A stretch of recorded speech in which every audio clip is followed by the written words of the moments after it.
majority at minority sa Senado. Ikaw, ikaw ang pinakatatay ng mga senador. Ikaw ang tagapamagitan sa lahat ng nangyayari sa Senado. Imbis na ikaw ang maging tagapamagitan, ikaw ang nagiging dahilan ng dibisyon diyan sa bulwagan na yan. Pero bago ho yan mga kababayan, kung bago lang ho kayo sa PH Update, sa like at sa subscribe, masaya na ho tayo dyan sa mga gusto sumali sa ating community. Yung join button, nandyan lang ho sa baba. Hayun na nga mga kababayan, yung mga nagkikilos protesta sa paligid ng House of Representatives, heto ho ang kanilang mga panawagan ngayong mga panahon na to.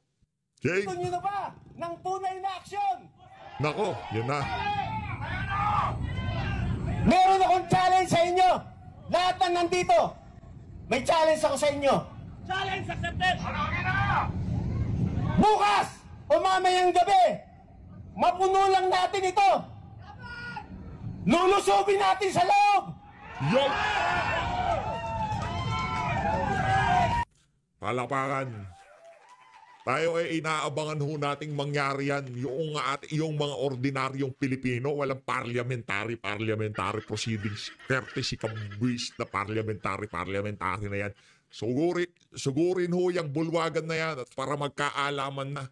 Ano ba yung tinatago nila dyan? Baka yung mga kamakamadang pera nandyan. Mga pagka pinasok na sambayan ng Pilipino yung House of Representatives, yung kwarto ni Zaldico, punong-puno ng pera, ha? Kanino ba yan? Pagka nagsasalita kayo, House of the People, kayo ng House of the People. Pero pagka gustong pumasok ng people, di naman pwede. Mga crocodile lang pwede pumasok. Anak ng toko, ito na, House of the People. Your Senate. Ganun sila magsalita, di ba? Welcome to your Senate. Gumaganon-ganon pa sila eh. Pero pagka pumasok, bawal naman. House of the People, sila lang naman nandun. Ano, sila lang people? Ganon? Anong tingin nila sa atin? Mga anak ng toko, hindi tayo people? Ganon? Sige, mga kababayan. Pasok ko kayo dyan sa House of Representatives. Kung wala kayong kakilala, kaibigan, o walang abiso o kung ano pa man yan, di ba, request, hindi ko kayo papapasukin dyan. Pinapapasok lang dyan yung mga kagaya ni Zaldico, yung mga congressman, yung mga ganito, yung mga buhaya. Walang yan. Marami tayo. Kahit may barikada, pasukin natin. Dahil ko sa inyo, pagpasok sa loob, kasama nyo ang 80% na retired military. 80%. 80% retired military ho ang mga nagsasalita ngayon. Kinakabahan na itong si Bonjing. Mga ho yan, maihi sa pantalon niya, ha? Sir, hinay-hinay lang ho. Kabado 20 na ho yan si Bonjing. Gusto nyo na ba? Next video. Ito matagal na nating panawagan to eh. Last year pa to eh, 'di ba? Yung transparency, accountability, pero para lamang malinaw ngayon yung mga ordinaryong Pilipino ganito na rin ho ang panawagan. By the way, mega love shoutout dito kay Sir Jack. Sir Jack, kumusta na Sir Jack, ha? Mega love shoutout. Palakpakan natin to si Sir Jack. Tuloy-tuloy lang ang laban para sa mga bad, ha? Sir Jack, palakpakan natin. Kaisa mo si PH Update sa paglaban sa mga masasamang bingi ka. Game. Tuloy natin. Ba't nawala? They won't be able to steal. Okay, so we need a database where we see all the incomings and outgoings of every centavo we pay in tax. We not only have salary tax, we have value-added tax. So we're adding value to what? To your pockets? So you can gamble in Okada? Are you serious? Yan na nga ang panawagan natin noon pa man. Kasi sa Amerika, sa iba't ibang mga bansa na bilib tayo, yung kanilang mga congressman sa website ng House of Representatives nila, ultimo sentimo na ginagasta nila sa kanilang mga opisina, pwedeng siya sa atin ng mga mamamayan nila. Tayo dito, meron ng confidential fund, meron ng MOOE, meron ng liquidation by certification. Ang dami hong hocus-pocus. Yung confidential fund, confidential talaga yun. Wala tayong magagawa. Yun talaga nature ng fund na yun. Talagang nasa militaryong, kumbaga, pang-gather ng intelligence yun. Diba? Ito si VP, ano naman yan kumbaga talagang yan ang expertise niya. Pagdating sa pag-gather ng intelligence, pagpuprotekta sa ating mga kabataan, kaya ginamit niya yan. Naiintindihan ko siya doon. Pero dito sa MOOE, diba? Yung liquidation by certification, diba? Ang dami ho nilang kabalbalan dyan. Ang dami nilang kabalbalan dyan sa House of Representatives. Di ho natin malaman kung saan nila pinagdadala ang pera na sambayan ng Pilipino. Kaya naman sa tingin natin napapanahon na talagang dapat kada isang congressman meron hong database na kung saan matatrack natin yung kanilang net worth real time. Real time. Yung labas-pasok na pera sa kanilang sa kanilang pamilya, sa kanyang persona, di ba? Yung labas-pasok na pera sa kanyang persona, dapat malaman niya na sambahin ng Pilipino in real time.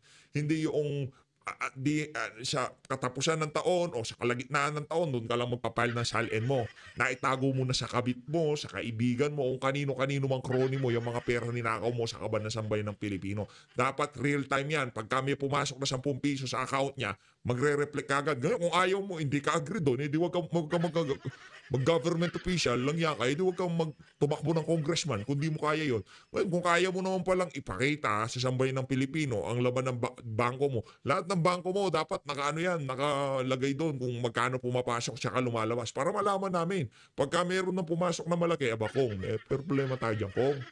Pambihirang yan. Ano na naman ba itong kalokohan na to, di ba? Ulihin natin. While we're here hungry, sometimes we work overtime. And the receipts cannot come from Treasury. Ito doktor yan. It has to be live from the vendors themselves, the merchants themselves. It has to be given. Hindi pwede i-doktor ang mga resibo. Yung mga katsay nyo, 11K, 1K lang yan, 10K. Managot kayo!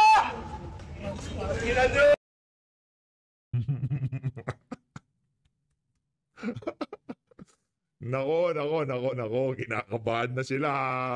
Pero nang nagpapanik sa House of Representatives. At ang pinapatungkulan dito hindi confidential fund Hindi confidential fund yung mga katsay nyo. Ma'am, marami pa ho kayong dapat malaman para dito kay ate Sino ba to si ate? Ano bang pangalan nitong si ate?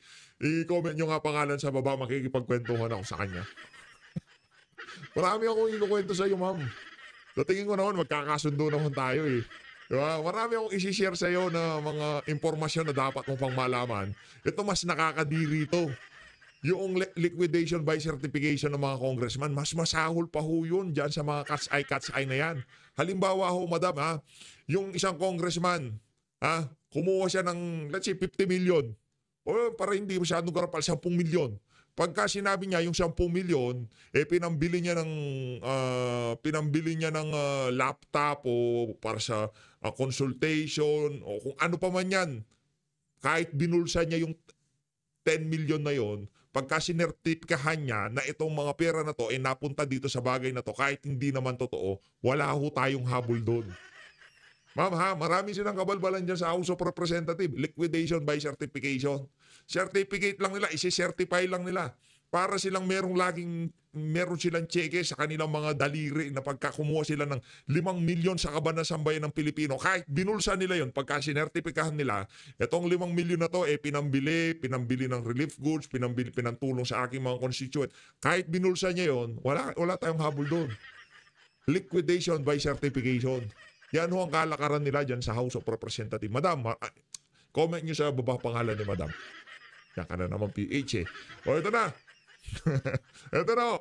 Punta tayo kay Senator Alan Peter Cayetano. Ito, Senate President ito Ika nga, ito ang ating susunod na Senate President. Kaya kailangan ngayon pa lang maabisuhan na ang madlang Pilipino na ito ang dapat na Senate President. Yung sumusunod sa rules.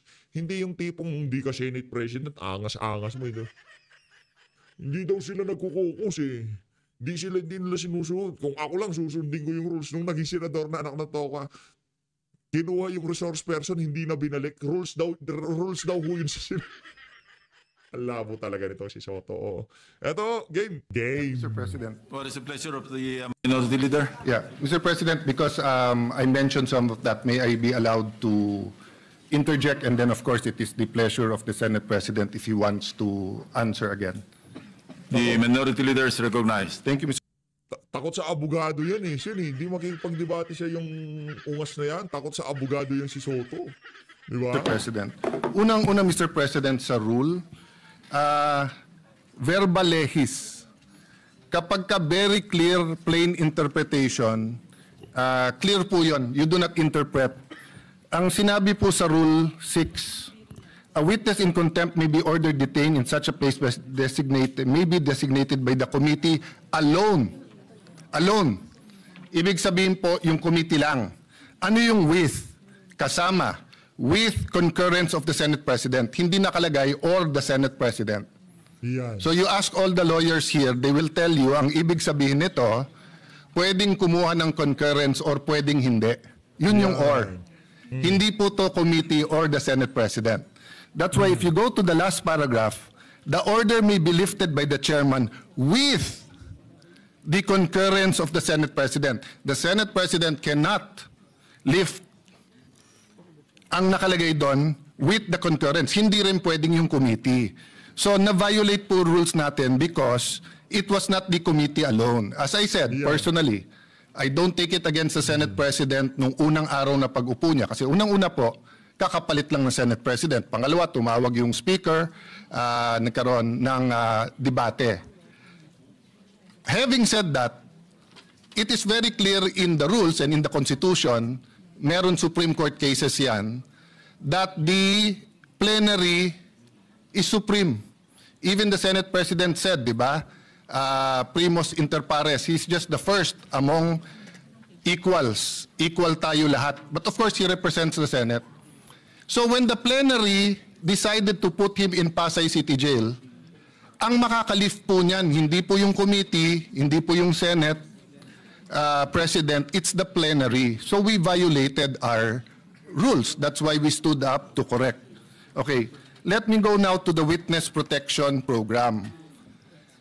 Let me first mention, I love the humility of the Senate President in the sense na sinabi niyang opinion niya yon, and of course the Constitution guarantees him his opinion. But let us remember, Senator Tito Soto before Monday gave the opinion of a senator. But after Monday, he's giving the opinion of the Senate President. There's a thin line between the opinion of the Senate President for the Senate and the opinion of Senator Tito Soto. Both are valid. He always studies. He always knows what he's talking about. But magkaiba po yun eh. Magkaiba yung dinidebate ko siya sa opinion niya at yung opinion ng Senate President bilang Pangulo ng Senado. So for example po, Mr. President, and let me address then Senator Kiko, although in a sense it's none of my business because he was manifesting that in the Blue Ribbon Committee.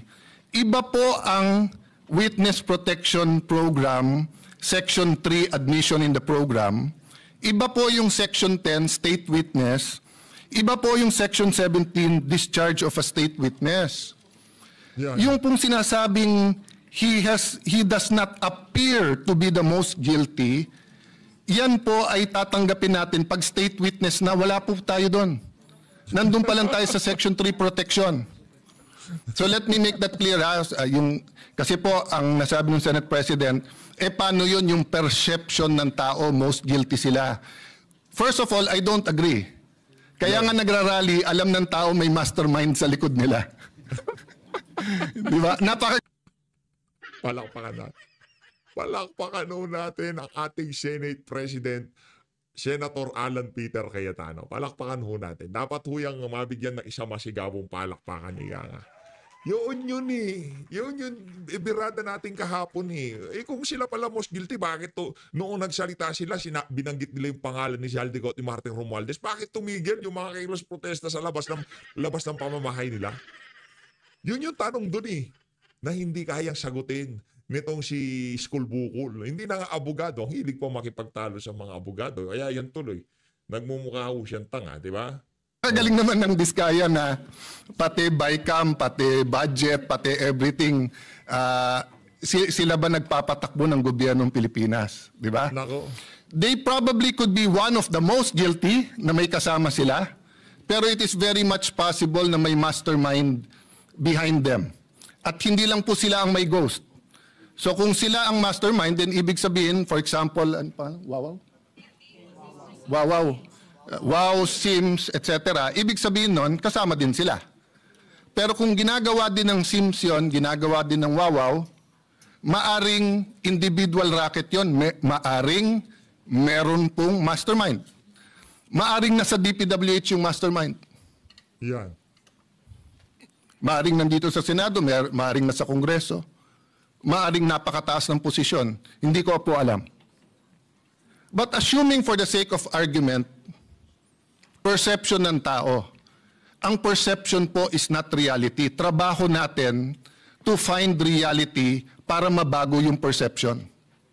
So papakawalan po natin ang possible witness kasi tingin ng tao siya ang most guilty.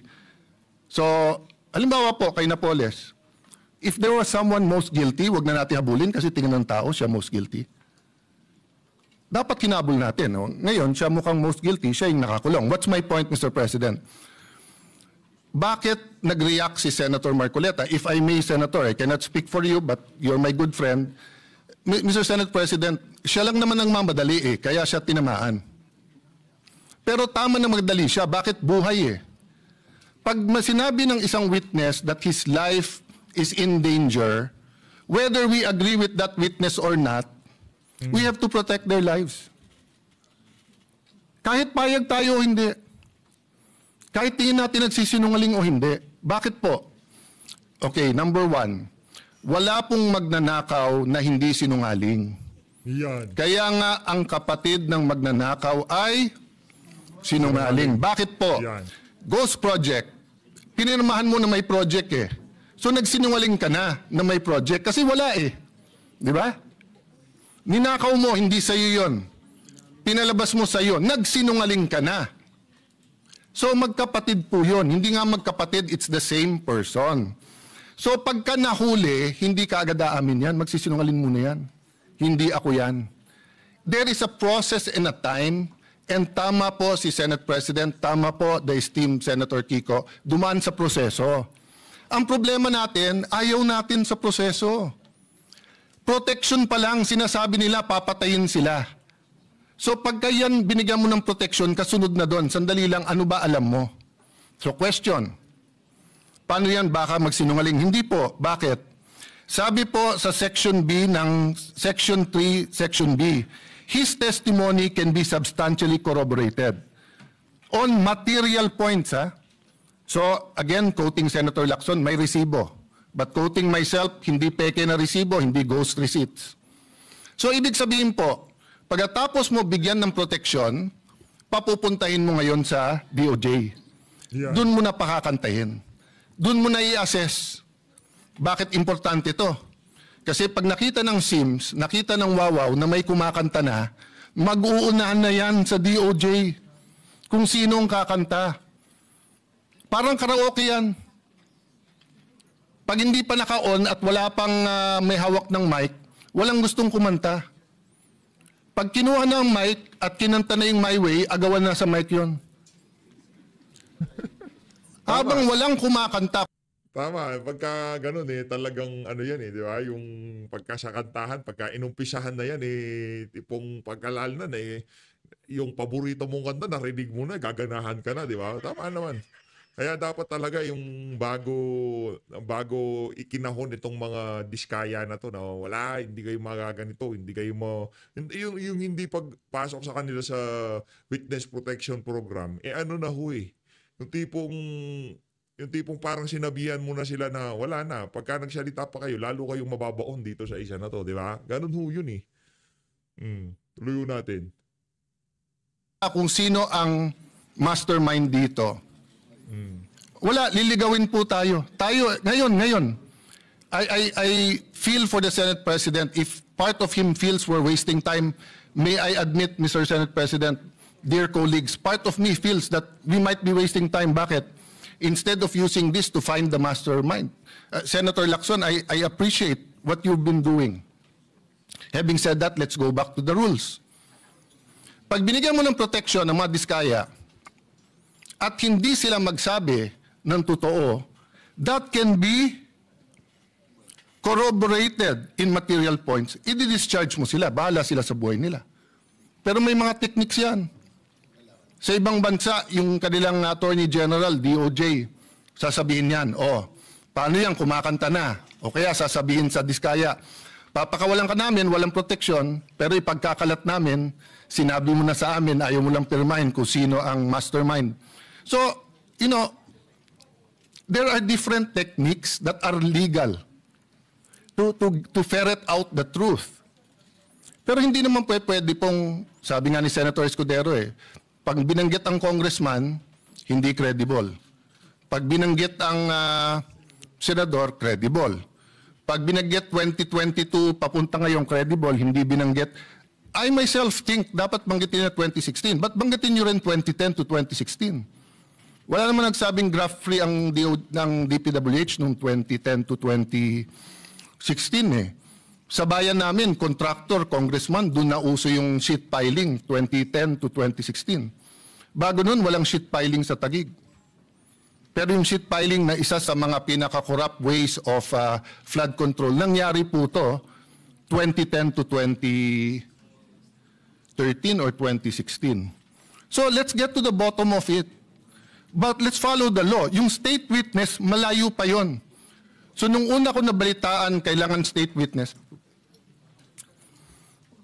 I disagreed with Senator Marcoleta and went up to him and said, Boss, baka magkaiba tayo ng opinion kung dapat si Diskaya. Pero tama nga siya, wala pa tayo doon, nasa protection pa lang . Hindi pa natin naririnig kung anong sasabihin nila. Ngayon, kung, hindi ko na itutuloy, pero yung initials na lang, kung BS ang sasabihin sa atin, buisit sila. I-release mo sila ulit. Diba? Mga bullshit Pero sila. paano po kung willing sila magturo? Last point. Iba po ang discharge of the accused to state witness. I think it was JV Hinlo sa Facebook na nagsasabing, remember, hindi all or nothing to. Pag state witness ka, hindi ibig sabihin, totally discharged ka na.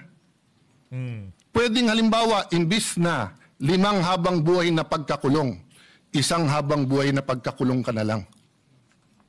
Ngayon yung sinasabing kailangan isoli yung pera, I agree with that. 100% dapat may restitution. 100% dapat ibalik. Sa Biblia nga, doble pa dapat ibalik. Ito lang po ang tanong. Wala sa batas yun . Wala sa batas. That's a matter of public policy. So what does it mean? Patawag mo muna yung mga diskaya o anong willing nyong gusto sabihin. Okay. Makorroborate nyo ba? Ibig sabihin, meron bang resibo yan? So sinabi mo, eto binigyan ng 30%, nasaan yan?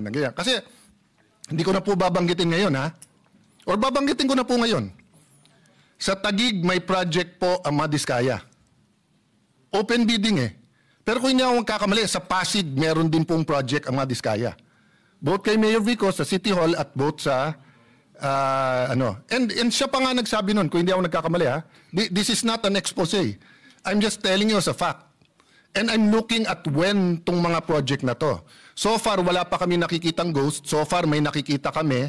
Maganda pagkagawa, okay or pangit, pero subcon daw. Hindi ko alam. Of course, malicious yung pagka-post. Malicious, mali na delicious. Malicious. Kaya pinagpepestahan kasi pag sinabi 1 billion in 3 years, Taguig has 1% of the population of the Philippines. We have 1.3 million people, almost 1%. Taguig is one of the biggest income earners of the Philippines. So ang infra ng Taguig is between 7 to 9 billion. So sa 7 billion, a year, in 3 years, 21 billion. Ang 1 billion mo, wala pang 4%.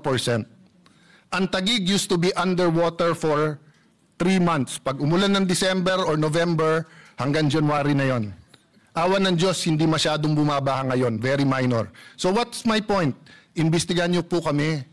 Huwag niyo pong i-exempt ang kahit anong city. Huwag niyo i-exempt si Alan Cayetano. Huwag niyo i-exempt ang congressman namin. Huwag niyo i-exempt yung kapatid ko na dating mayor. Huwag niyo i-exempt si Vico Soto. Huwag niyo i-exempt si Joel Villanueva. Lalong niyong huwag i-exempt si Jinggoy Estrada. Huwag niyo i-exempt ang mga congressman. Pero bakit? Sandali lang. Nagsalita ka, Diskaya, bawal ka na. Pero ikaw, Bryce, dahil senador binanggit mo, sige, sabihin mo lang kung saan mo gusto, doon ka na magstay. Hindi ata tama po iyon. No? So, ganun din ang hamon ko sa DPWH.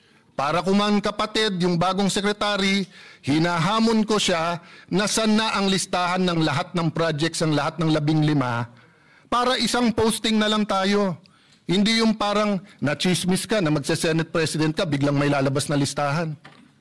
O nachismis si Lito, nakikipag-usap sa akin, baka may lumabas na listahan sa'yo.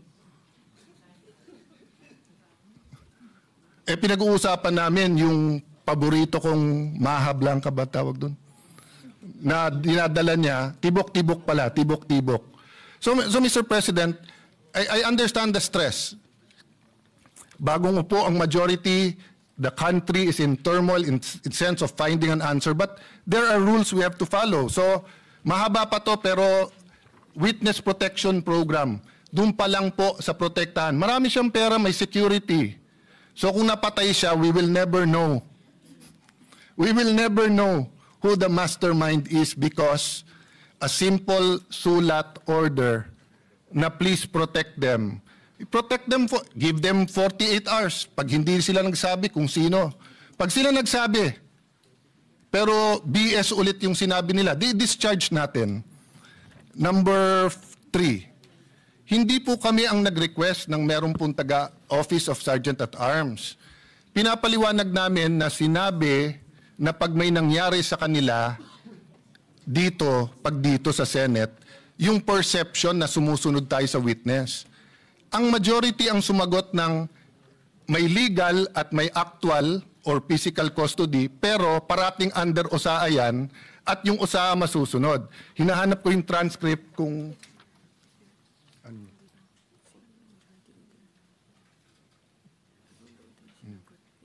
Yeah. Okay, anyway, hinahanap ko kung nabanggit na meron taga-OSAA doon. Pero nabanggit ko, I know, wag na tayo mag-ubos ng oras to look at the TSN. Ang concern namin, sinong magko-coach o kakausap sa kanya doon. Don't worry, mahigpit ang rules, di ba? Tapos nandun ang OSAA, wala nga yung OSAA doon eh. So yun ang point namin. Hindi po namin krinikriticize ang OSAA, hindi namin nahanap. Pero napakabigat ng ano na to, ng mga allegations dito eh. So yung integrity ng witnesses, napaka-importante. Opinion, I agree with you, Mr. Senate President. Dapat hindi dapat hindi tinatamaan. Nabanggit nyo, devious, ibig sabihin, makademonyo, yung plot na magkakaroon ng bagong Senate President. Unang-una, ang nagbanggit na mag-ingat sa coup ay kasama nyo sa majority nung Thursday dito, hindi kami sa minority. Pangalawa, 2007 pa ako nandito sa Senado. Wala pa akong nakitang minority dito na ayaw maging majority.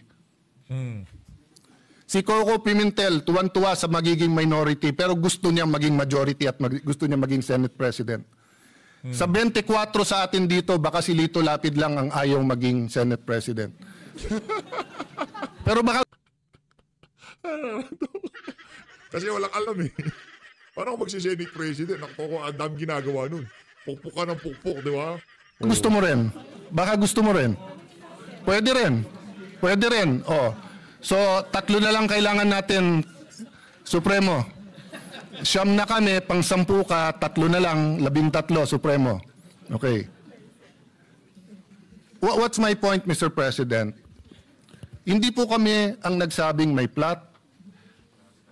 Alam niyo po kung nabasa ko to sa Facebook, napakaganda. Sabi niya, what is the difference between stupidity and intelligence? Sabi niya, ang intelligence may hangganan. Tama nga naman, wala naman hangganan ng stupidity, di ba? So tanong ko sa inyo, mga kasama ko, sa minority man majority, sinong tanga na magkuku tapos i-announce tapos ilalagay sa Facebook na may numero na sila? Yun. Di ba? Oh. Correct. Tama naman. Wala naman magkuku. Tapos i-announce, tapos sasabihin na meron. Siyempre, lahat tayo may supporter, kinikilig yun. O ilabas natin bukas na si JB Ejercito ang magiging Senate President, kikiligin po ang mga supporter ni JB Ejercito. Ilagay po natin na si Jingoy Estrada, kikiligin supporter niya, magagalit naman yung galit sa kanya. So, we respect the majority and your prerogatives, Mr. President, di ba? Wala akong kinausap na senador over the weekend. In fact, nahiya ako sa minority because ang paalam ko sa kanila, minority leader. Di ba? But I can tell you straight in everyone's faces with all humility, dahil alam nyo to, you offered me the Senate presidency in 2016. Pero ang kasama doon ay magiging Secretary ay Justice Committee si Leila de Lima na alam kong ang tanging pakay ay tanggalin si Duterte plus other committees that I did not agree with. That was the cost. Hindi ko kayang bayaran yung cost na yon. Hindi ko kayang bayaran yung cost na yon. So, I lost it. Napunta kay Coco Pimentel and it was good for the country. Panay Mindanao. But yun yung cost. Oh, it was offered to me again last month. But sabi ko, hindi ko kayang saksakin sa likod. Kahit sa harap, hindi ko kayang saksakin si Chis Escudero. So, humanap ng ibang kandidato. And I think... Wow. Uy, matindi ho yun, ha? In-offer ho pala sa kanya bago kay Soto. Anak ng toko, ito pa lang si Soto. Ano ka lang eh. Yung afterthought ka lang. Hindi mong, ano lang talaga, hindi ikaw yung first option. Anak ng Pedro ng Garapata. Iba kasi, saludo, dalawang kamay, tsaka dalawang paa sa'yo. Ibang klase ka, oh. At this time, Senator Soto has a role to play. And he is Senate President. Di ba? So if and when it is offered to me, it will be in terms that I can pay the cost. Kasi lahat yan may cost eh. Eh, ang hirap maging independent po ngayon. Bawat galaw natin, ituloy natin yung hearing, may galit kasi may independent commission na. Huwag natin ituloy ang hearing, parang may pinagtatakpan tayo. That's why I'm glad that the Senator Lacson said, tuloy yung hearing. Let's focus, may mastermind dito. Yung mastermind ang kailangan mabunyag. Bakit? Kasi kung hindi uulitin. Pangalawa po, may kultura, naging madali sa mastermind kasi kultura nating corruption. Sa maraming paraan. So, Mr. President, I beg to disagree that hindi nasunod ang rules. But we're starting out. And our plate is full. Sa minority, we have a nation-building agenda. We plan to participate sa budget hearing. Sinabi, wala ng flood control funds. Some want it sa feeding program, some want it sa education, some want it in different programs. So we'll all be busy here, but we have to establish. So what do we do now? I do not know the pleasure of Senator Jinggoy or the pleasure of the chairman of the Blue Ribbon Committee kung siya hold. But as of now, hindi natin i-reverse ang plenary sa Pasay City Jail. If you ask me to vote, ako gusto ko dito. Kasi hindi naman penalty ang contempt in the sense na gano'n, no? But Mr. President, hindi naman pwedeng magbobotohan tayo dito sa plenary tapos i-reverse ng kung sino man. Yeah. Yeah, with the maybe recognized. Yeah, Majority Leader. Thank you, Mr. President. Just on the technicalities of the rules, let me just state for the fact na yan po yung original request ni Senator Marcoleta. There was a letter given to the Senate President at that time that Bryce Hernandez be remanded back to the Senate. So for clarity lang po yan. And then we had a debate after the Senate President tried to look for a win-win solution after the witness had asked, going back to what I said earlier, that did not be brought back to the Senate. When the new Senate Blue Ribbon Chair was elected, which is the gentleman on the podium today, Senator Panfilo Lacson, he conferred with the Senate President. Binalagay ko lang po yung proper context, no? Kinausap niya yung Senate President na ibalik na lang po sa Senado. So, wala po talaga tayong bina-violate na rule niyan, although